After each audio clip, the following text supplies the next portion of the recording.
The Obama administration may finally be playing hardball on the issue of Obamacare and specifically the Medicaid expansion.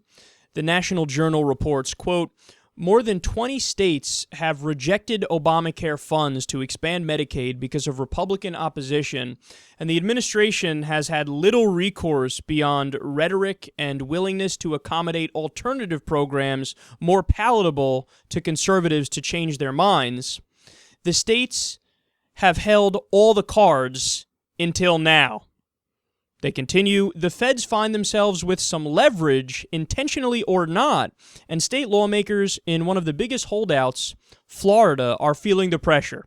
Florida has more than $1 billion in federal Medicaid funding that will expire this summer, and the government says that funding, which helps compensate healthcare providers that serve a lot of uninsured and low-income Floridians, won't be renewed as is. Legislators are now rushing to take up Medicaid expansion this month. So, understand what that means, because it's actually a brilliant tactical move on the part of the Obama administration. What happened is you had these Medicaid funds, these standard Medicaid funds, which are not connected to the Medicaid expansion, and these funds are going to run out. So people in Florida are using the Medicaid system, and it's gotten to the point where they're running low on these funds that they had allotted for Medicaid.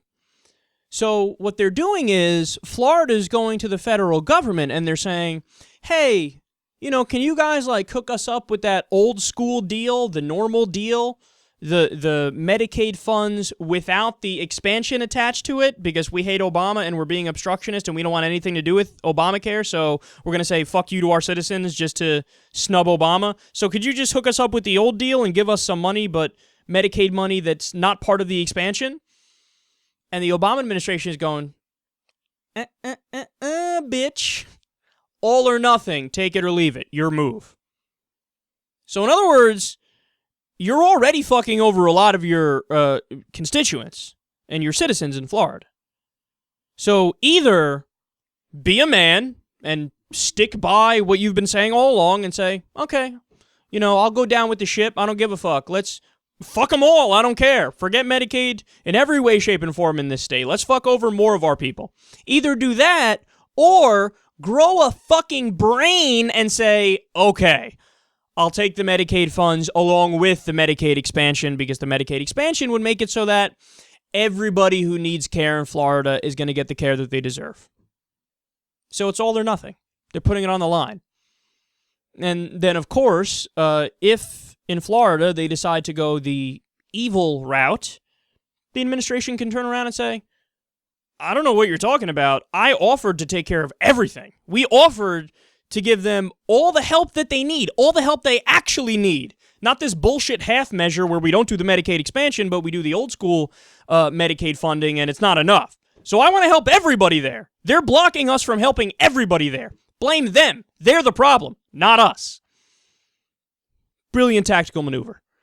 Brilliant tactical maneuver. And honestly, this is something that should have been done a long time ago. This is, again, Obama 101 in the sense that it's a little bit too little too late here.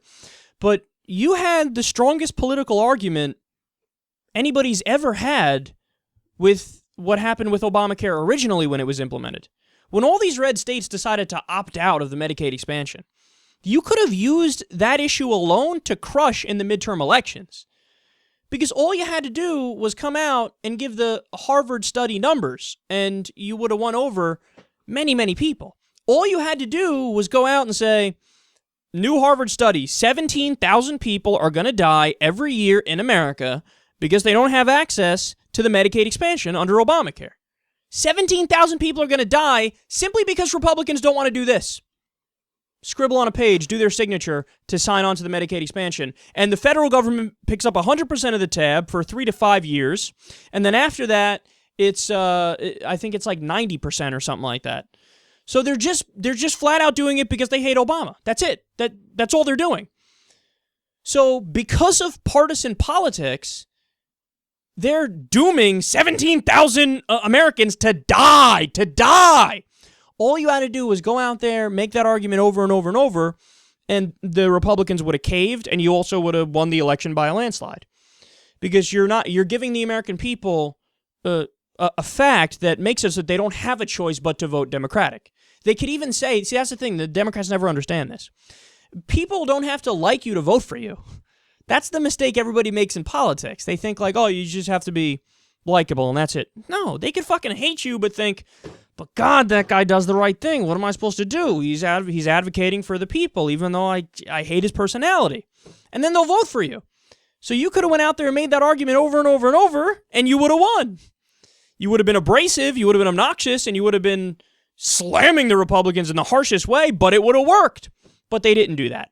But look, at least now they are coming out and taking a stand and doing the right thing.